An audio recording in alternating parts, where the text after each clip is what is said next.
I'm Paul, I'm Mark. and this is the return of the son of the show.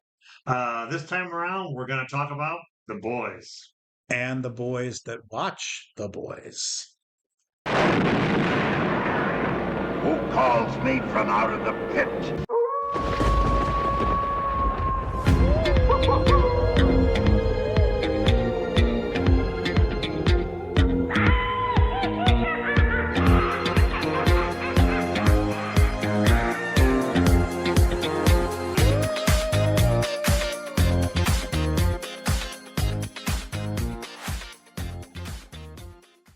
I don't have much skin in the game because it's not my favorite show in the world. For me, yeah, it's an entertaining show that I enjoy watching. It Mhm. makes me laugh. Uh, I, I can't. Is it over the top in some ways? Yes, and gratuitous for the fact of being gratuitous. It reminds me of anybody who reads Chuck Palahniuk, the writer of Fight Club. Mhm. At a certain point in his books, he has to one up himself and shock himself, Yeah, shock. And yeah, so it's like it feels like every season they have to come up with how can we gross out the audience even more. hmm I mean, at first. That's getting a little old. The very first season where Huey's girlfriend gets killed and he's left holding her arms. That season season one, one, episode one. yes, Yeah, that was something new, something I hadn't seen like yeah, that with superheroes. I think for me, the classic one is where they battle the whale with the motorboat, which is just ridiculous. yeah, But I mean, now we've got sort of the season 4 sex dungeon with Web Weaver. yeah. It's kind of that part of the show is not interesting to me. The No, how can we shock you is no. not.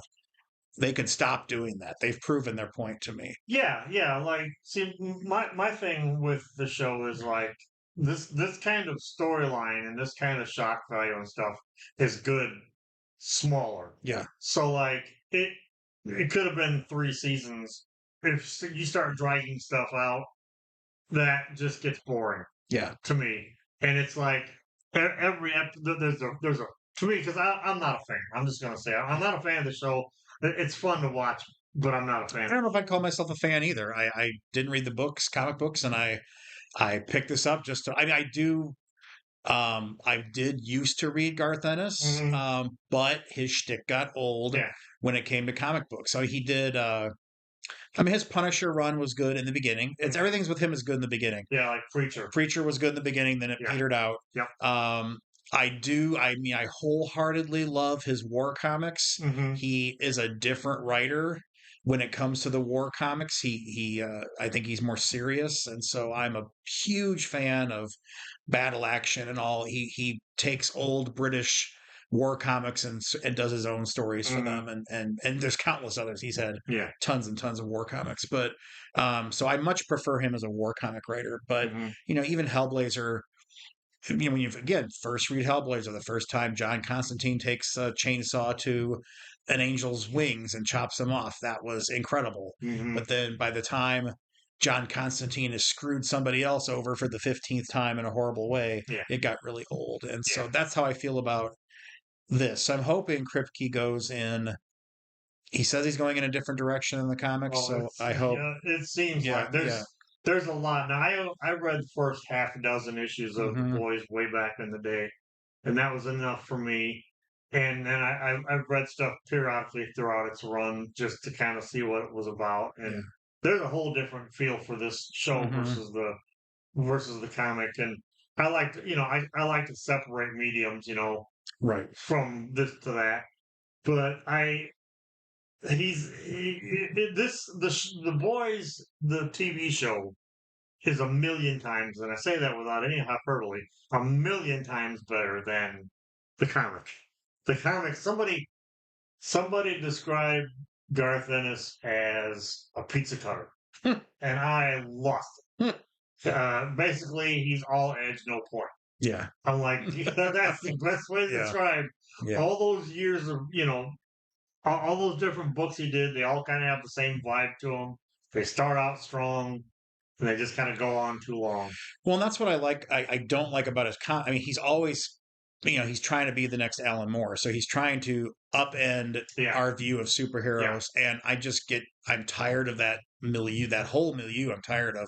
And so that's why like it feels like he cares about the war comics. He actually cares Mhm. about the characters he's writing about. And of course he's limited by historical events. But yeah. and so I like him much better when he's not out to shock you and Yeah. make superheroes look worse than they already are in many circles. So, um, but I think it's interesting that this season he's up the ante in his. This is Kripke, this is not Garth Yeah. Ennis, Yeah. but Kripke has definitely amped up his game in social criticism. So he, from what I understand, is he was shocked that the Homelander in the last season was so embraced by people as a hero, I which TikToks, and yeah. that's what got me back watching this because I gave up after the last season. I didn't care. I was done. This show's been going on too long. Mhm. Like I said earlier. But I like my TikTok, and I'm watching these TikToks, and I went into my son's room, and I'm like, do people really think Homelander is a good guy? Mhm. And he's like, yes. Yep. Like, okay, that dragged me back into it. I'm like, all right, I'll watch it because I can't believe how stupid people. I can, Yeah. because I mean, we live in a world. But I, I'm also on that same note. One of the reasons why I'm not a fan of this show and I really hated the comic is I'm so burned out on the evil Superman trope. Yeah. Yeah. It is so overdone. Yeah. I can't. Once in a couple of times it was okay, but Mm. just to keep using the evil Superman trope is just It's why Eternals failed. The Marvel's uh, Eternals. That just the problem. Get off on a side tangent. yeah. Yeah. The problem with Eternals was they didn't know what to do with the material they had. Correct. It would have been near impossible to translate the comic, especially the original Kirby run, which is my absolute favorite all Kirby creation.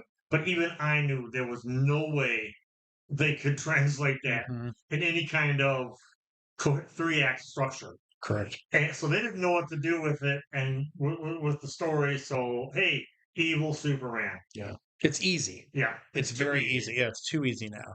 And I mean, and I suppose it depends on from what I've read recently, the bros who loved the boys previously now Mhm. are very angry that Kripke has suddenly gone woke. And if you didn't think he was woke, I mean, he's been woke the whole time, guys. You Yeah. just didn't get it. Yeah. And now he's hitting you over the head with it, which I mean, I can laugh at it. I suppose. I mean, I thought spoiler alert, in the most recent episode, the made up, or it's possible, we don't know if it's actually going to happen, the January 6th Yeah. incident that's supposed to happen, Yeah. that was a little too on the nose. I at first they said the 6th, and I thought, well, They could be that could be any month, and right. but you'd still get it, but not. But then it's like January 6th. I'm like, oh Jesus! Right, And right. so It's like they're going. All right, you guys didn't notice, so you can't not notice now. no, that's exactly what he's doing. So I'll give him credit for that. For me, it's never about the mystery being solved or the big issue. It's the characters that I like. Yeah, And so I'm a huge, I'm sure I'll be roasted in the comments for this, but I am a fan of the Lost finale because they did what Lost was always about, which was about the characters, people, not about the numbers and all of that trappings. you'll have to take your word for Yeah, I know. Nobody believes me. It's okay. I'm in a very, very small minority on that. And so, same thing with Battlestar Galactica finale. It was much more about the emotional payoff than it necessarily was. But again, uh, uh, I like the characters. So I like Kamiko. I even like Butcher. Butcher's, that man can act his way out of a garbage can. I mean, he's, Butcher is like everything else, much better in the show than he is yeah, in the comic. They they they had some You can tell. You can tell that it was Carl Urban. Carl Urban, yeah. You can tell he is loving playing this character Yeah. because he gets to show up for work every day looking like he's been dragged by the ugly bus Hmm. and just say the most God awful. shittiest Yeah, things, be the total bastard that he wants to be. and people just Eat him up. take it and chuckle at it. And Yeah. for me, my favorite character, because I'm the same way. If the characters can't hold me, the show can't hold me. I can't. Correct. But for me, I think the um Frenchie is probably my favorite. Yeah. But he's probably my favorite actor on the show, Hmm. and Huey's great. Yeah, he was great. He was on that's Dennis Quaid's Dennis Quaid's son. Dennis Quaid's son. Yeah, he was on an episode of Good Mythical Morning several years ago when the boys was really starting to get big, and Good Mythical Morning had guests Hmm. without a script. Dude's hilarious. Okay. It just comes naturally to him. So I really enjoy watching him. He's been doing TikToks lately where, I mean, he's himself, but with the other actors from The Boys. And of course, the guy that plays Homelander acts like Homelander towards him in the TikToks. It's hilarious. And he keeps trying to convince everybody that they're best friends and that he's not like the character he plays. Yeah. But it's so yeah, I can see that. Yeah. I mean, I think the acting is for me, it's the Deep is still in his patheticness. He's one of my favorite characters, as disgusting as he is. But I think Mother's Milk has a good storyline. Yeah. Every time I get out, they pull me back in. That's kind of his storyline, and so, and I think they're doing a better job. I agree with you. I can see where after season 3 you're done with it. It was built up to be the death of Homelander. Yeah. And so, but I'm glad they didn't because they're doing a lot more with the character now than they ever did before. Yeah. So he even in his evilness, he's much more layered now. Yeah, it's fun watching him come apart. Yeah. Yeah, he the episode where he brings the cake to the old experimentation rooms that he was in. Yeah. And that one I thought wasn't the violence and the over the topness of it fit the character. So for that one, I didn't feel it was gratuitous. I'm like, okay, he would do that to those. He tortured each one of them in the way that they tortured him when he was a kid. Yeah. So the violence made sense to it. I think it's useful for advancing the character in the story. Well, it worked then, but Yeah. for that scene. But this is kind of what I'm getting at about taking too long is the formula for that scene is the formula for the entire show. Mm-hmm. Big super guy shows up, says some things, there's a lot of talking, and then he like melts your head. Yeah. And it's like after the second or third time of doing that, it to me it's just like it gets kind of boring. Yeah. In that case, it was entertaining to watch, but because there's people who you kind of have empathy for, but then you're like, no, wait a minute, Right? They're a gun to their head and said, "You will do this." Correct. That they were getting paid, and it was their job. I mean, it's kind of. Again, this is what The Boys does. It puts things on their head. So it's sort of making fun of the every villain now in comics has to have a tragic and abuse storyline so that they have gravitas and that and I think we've talked before about just missing the good old evil villain who does it because he revels in it. And somebody because I'm evil. Yes. Some people were complaining about that early on about how they didn't want. The show gave Homelander something to be sympathetic about, when in the comic he isn't. Yeah, and I'm like, well, then you don't have much of a character. Correct. You have Omni-Man who's just there's no backstory. He just is. Correct. I mean, it gets to me. It gets to it could run into the same complications that my big complaint about the Star Wars Obi-Wan show is the fact that, at the end of the day, Obi-Wan walks away from Darth Vader a lot. And so every death that Darth Vader does after that, Yeah. is on Obi-Wan's head, I would argue. Well, And so I think, having a beloved villain, Yeah. who the people want to see the villain, Yeah. and people want to see Darth Vader. I mean, if you look at Rogue One, they tacked on that ending. Yeah, I think Alec Guinness carried that though in New Hope. No, yeah, no. Tell Back then, yeah. before all this backstory, if they had stuck with the original backstory, I'm talking about how the Obi-Wan show added.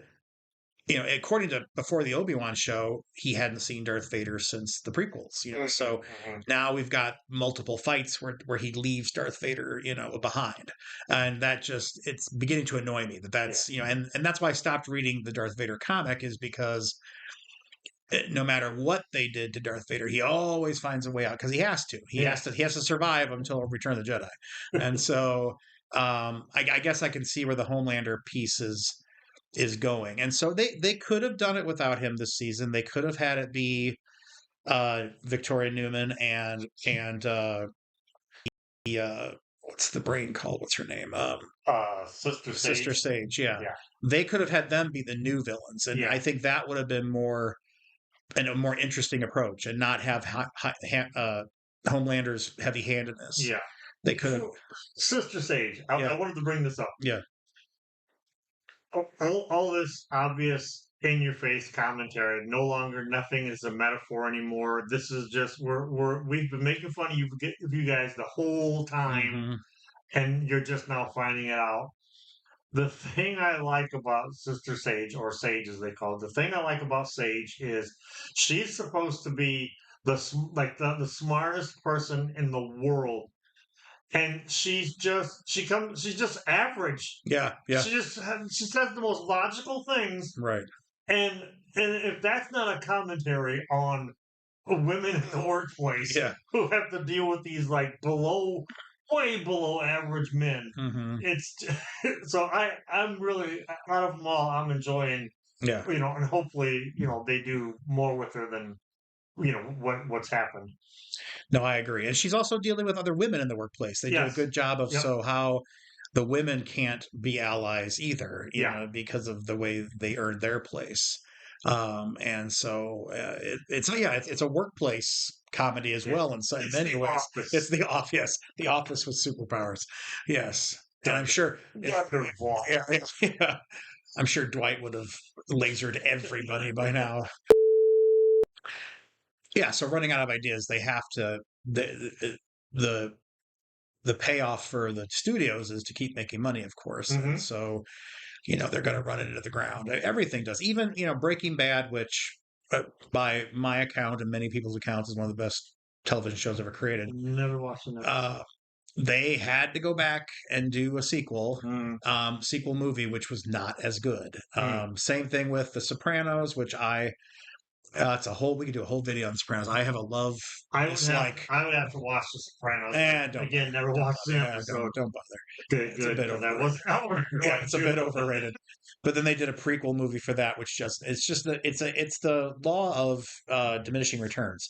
Every time you do something again, it's going to be less and less and less till you reinvent it. I mean, you have to, like, for example, so for my complaints about that, however, then of course you get Godzilla -1, and so talk about a remake of a remake of a remake of a remake. But then they did something completely new. So I guess for me, it all boils down to good writing. If there's anything will work with good writing and good acting and good production. And so, but yeah, I think I haven't watched, they've had other sequels to not sequels, but they've had sideshows to this.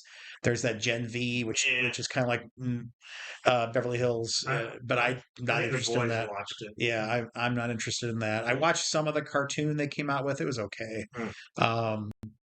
And so it's just things that you're right. You want it to end. I'd rather have them end on a high note, would leave me wanting more than drag it out to where it's so bad you can't watch it anymore. Hello, Ozark. And Why'd you have to go there? Yeah, I know, because I'm still angry It's like- about wasting 4 years of my life on that show. I at least Uh, had the benefit of watching it within about a couple months Yeah. because I just sat down and started watching it Mhm. from beginning to end. So I didn't waste 4 years of my life, just 4 months of my life. But speaking of where this is, how are they going to stick the landing on the boys? So that does concern me. So the boys, in some ways, so I rewatched.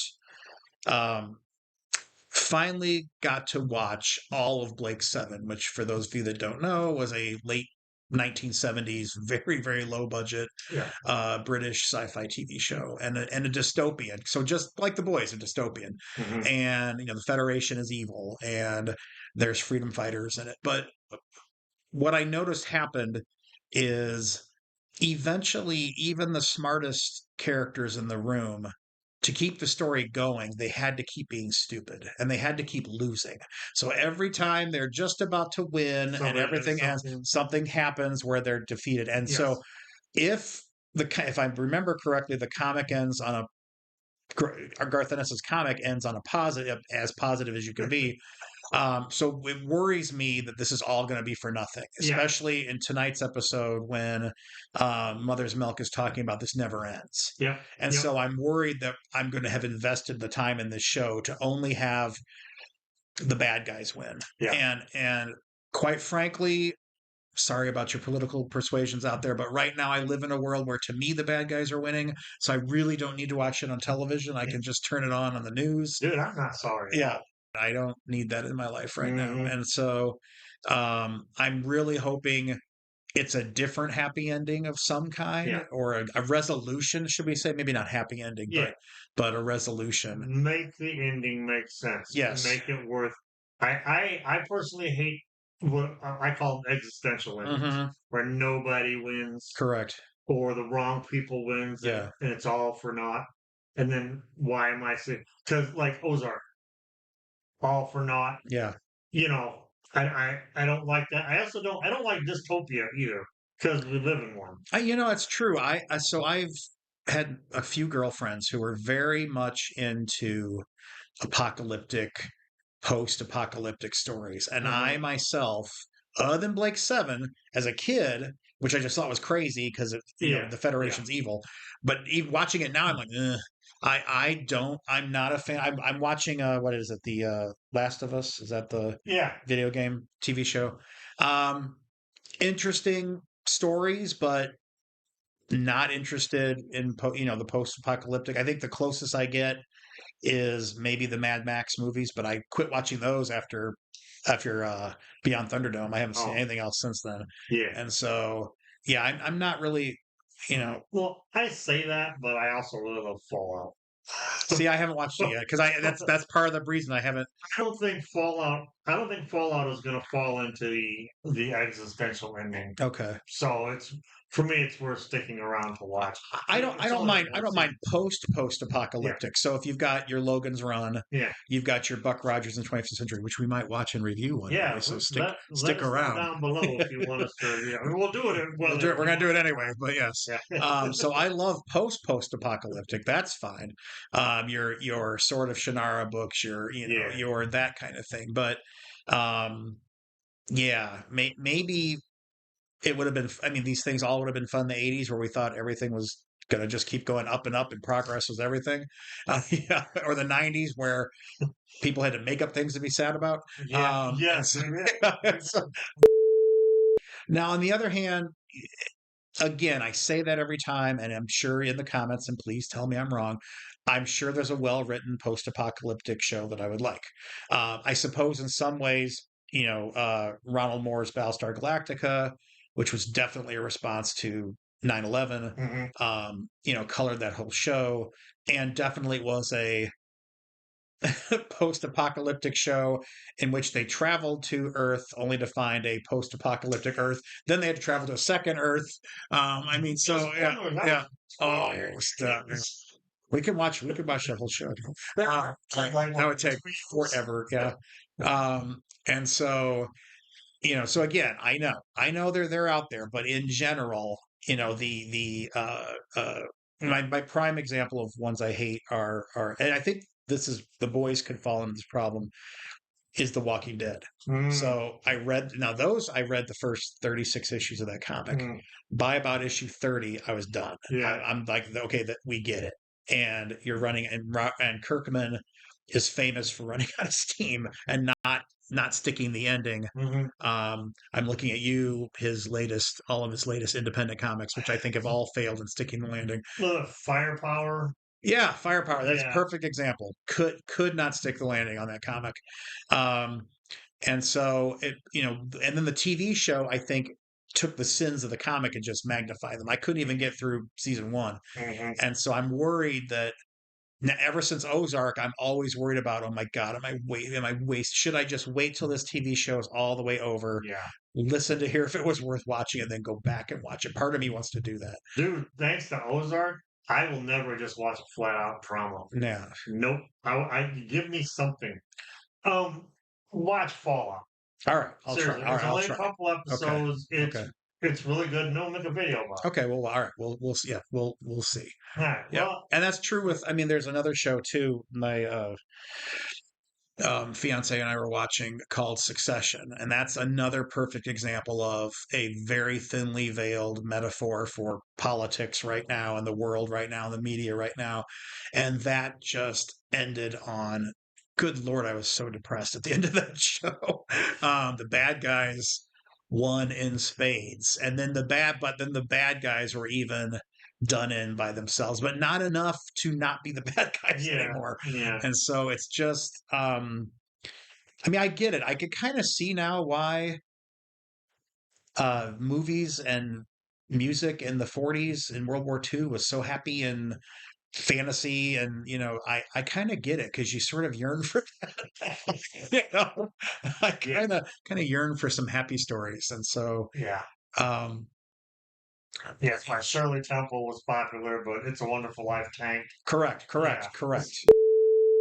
As far as the wokeness complaint against the boys, it's stupid because Kripke is purposely Yeah. purposely pushing your buttons. Well, anything these morons don't understand is Yeah, woke. yeah. Just pure and simple. Yeah. I mean, it's been the big complaint. This has been the big complaint this year about Doctor Who, Mhm. about I mean, every TV show out there.